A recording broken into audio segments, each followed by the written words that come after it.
सास का घूंघट पार्ट 4। 5। अब तक हमने देखा कि पंचायत के फैसले के अनुसार घर की सारी औरतें खंडर में रह रही हैं। अब देविका के सामने सबसे बड़ी चुनौती ये है कि घर की औरतों को आत्मनिर्भर कैसे बनाया जाए। देविका ये सब सोच ही रही थी कि तभी उसकी नजर मिट्टी के बर्तनों पर गई। अरे, ये इतने सुंदर सुंदर मिट्टी के बर्तन किसने बनाए हैं? ये बर्तन तो माँ जी और चाची जी ने बनाए हैं। अरे वाह, इतने सुंदर बर्तन तो मैंने आज तक नहीं देखे। माँ जी, चाची जी, आपने ये कहाँ से सीखा? अरे बहू, ये तो हम बचपन से बनाते आ रहे हैं। ये स्टील, पीतल और कांच के बर्तन तो आज चले हैं। पहले तो मिट्टी के बर्तन में ही लोग खाना खाते थे। ठीक है, तो हम दोबारा से मिट्टी के बर्तनों में लोगों को खाना खाना सिखाएंगे। वीना दीदी और सुजाता भाभी, आप दोनों बताओ, आप दोनों को क्या क्या आता है? मुझे तो खाना अच्छा बनाना आता है। बस खाना बनाने के अलावा मैंने कभी कुछ किया ही नहीं।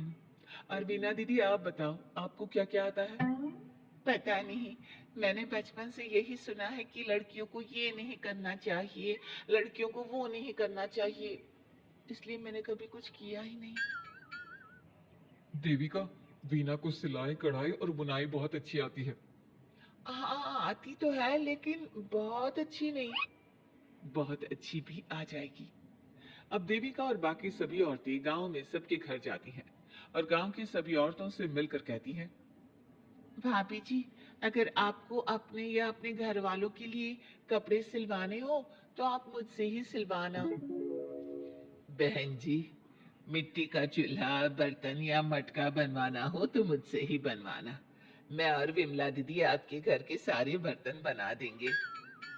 भाभी, आप कभी किसी काम में व्यस्त हो और खाना ना बना पाओ ना, तो आप मुझे बता देना। मैं आपके घर के लिए खाना बना दूंगी। वो क्या है ना, आप तो सारा दिन खेतों में काम करती हो और कभी कभी खाना भी नहीं बना पाती होंगी, इसलिए। इस तरह घर की औरतें जी जान से अपने अपने कामों में लग जाती है। धीरे धीरे उनका काम बढ़ जाता है और वो अपने खंडहर को ठीक करने में लग जाती हैं। वहीं दूसरी ओर घर के सारे आदमी घर का काम संभाल नहीं पा रहे थे। अरे भाई कल्याण, चाय तो पिला दे।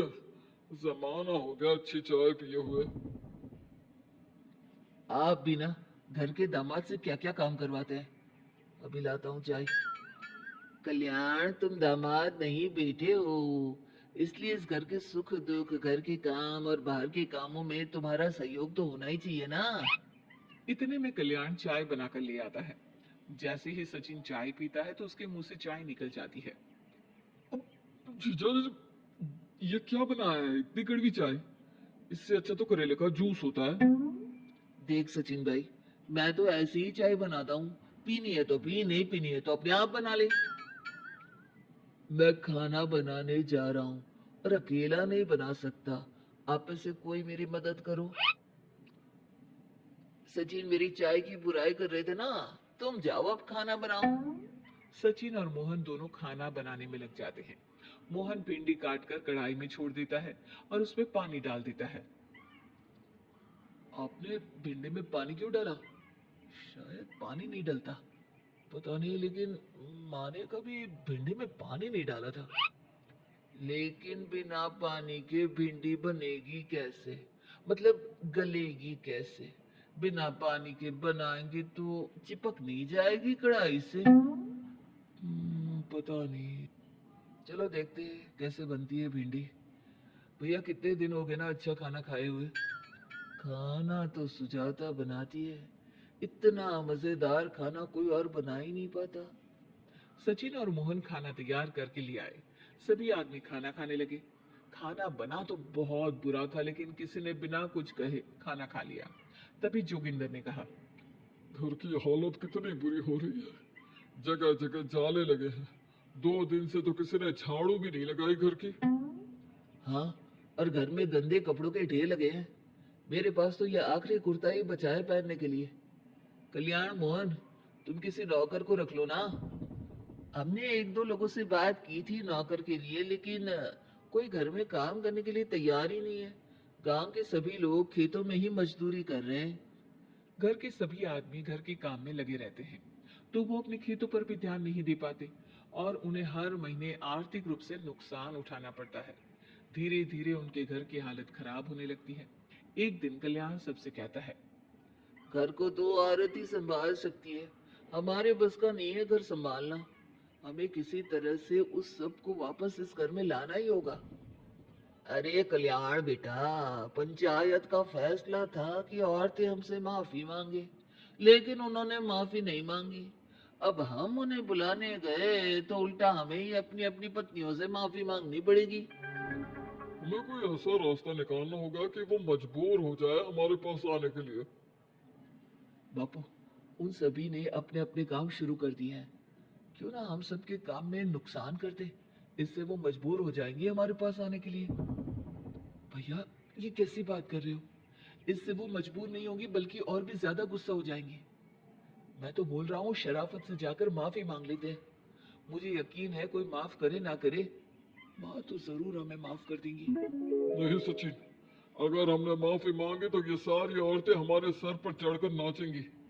हमें इनके सामने छोटा नहीं होना है। मोहन, कल्याण, तुम दोनों आज से ही काम शुरू कर दो।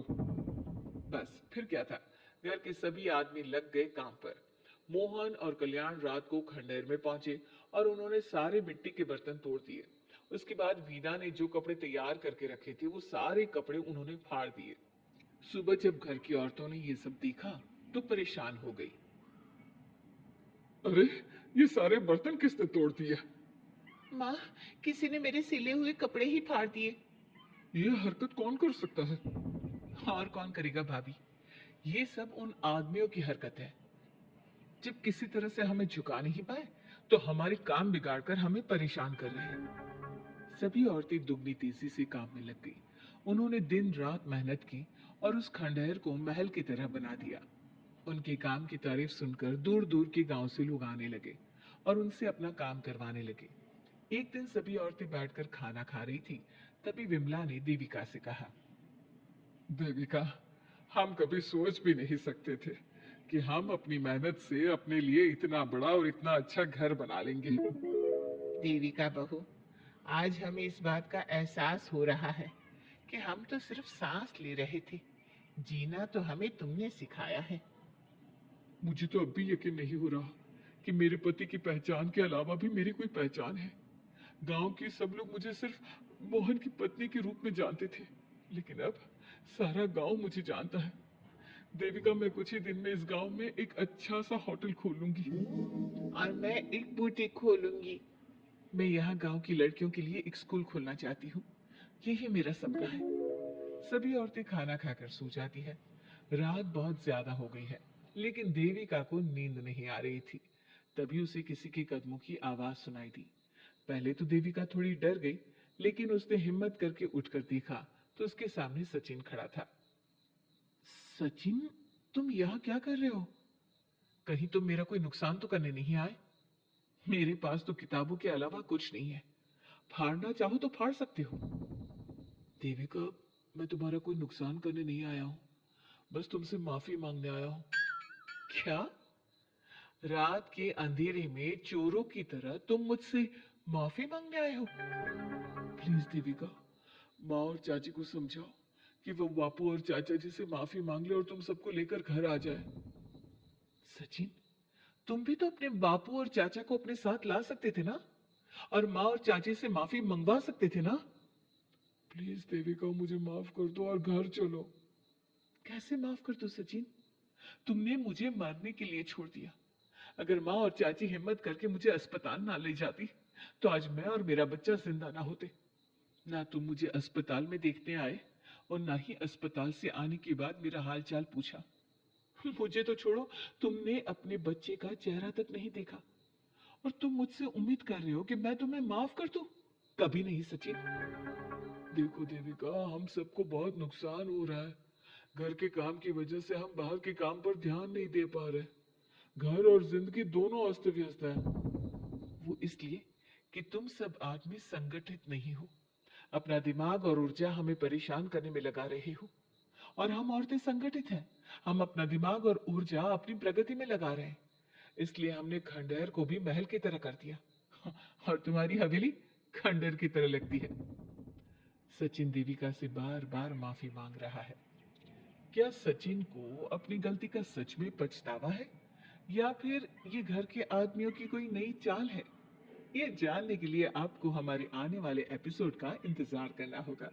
और हाँ, कमेंट करके हमें ये भी जरूर बताइए कि क्या देविका को सचिन को माफ कर देना चाहिए? क्या उसे सब कुछ भूल कर सचिन के साथ अपना घर बसाना चाहिए, या फिर सचिन को भूल जाना चाहिए?